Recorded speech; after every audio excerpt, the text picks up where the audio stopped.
I'll call it like a problem, honestly, is there's so much hype around guys that are playing. And I mean, it's good. It's not totally a problem, but it's like, it's good for the hobby to have people buying cards at these times. But it's also, as a sports card investor, not the time to buy. And what I'm talking about specifically is we are currently in the NBA conference finals where the Heat are up over the Celtics 2-1. Jimmy Butler is a guy that I wrote about in the Sports Card Investment Report back in February. He made his first appearance into the top 100, and I very specifically said, buy Jimmy Butler now, sell him when the Heat get to the Eastern Conference Finals. And so I don't make calls like that all the time, but when I do, I want to call him out on the show because look at Jimmy Butler's cards. They're all skyrocketing in value right now because of how he's playing in the Eastern Conference Finals. And the time is now to sell Jimmy Butler. It is not the time to buy Jimmy Butler cards. If you are holding Jimmy Butler, sell right now. You can easily buy back in later. And another guy who fits that profile is Grant Williams of the Celtics. He's just a guy that he's a role player. He's a sixth man. He's a role player.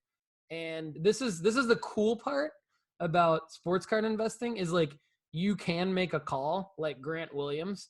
And if you did, like that's awesome. If you bought Grant Williams back like a year, like not a year ago literally, but like sometime within the last 12 months, and now his Prism Silver's up 127%. His Optic Hollow's up 51%. His Prism Base is up 77%. That's awesome. Good for you. Like sell Grant Williams right now because his value will never again be this high. Even if the Celtics make it to the NBA Finals, I still don't think his value holds like this. And so there's other guys that fit this category. I'm not going to tell you to sell Jason Tatum right now because he has a different career trajectory at this point than both of the guys that I just mentioned. But you may want to consider it, and you may want to consider selling Luka, and you may want to consider selling other guys.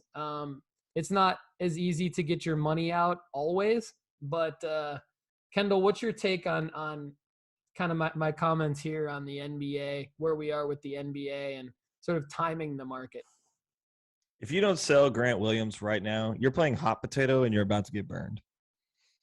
Like Grant Williams is not really, he's not a stud. I'll be honest. Yeah, like he's playing really good, but he's not a stud. He might be the fifth best player on that team, fourth, maybe fifth on that team. So yes, if you have a Grant Williams card and you're trying to hold for peak value, then you should have sold it yesterday or today. Like you've got to get out. Now, I'm sure there's not very many people that are holding Grant Williams, but the Jimmy Butler thing is hilarious. I think, Paul, I talked to you about this in our little text chat the other day, but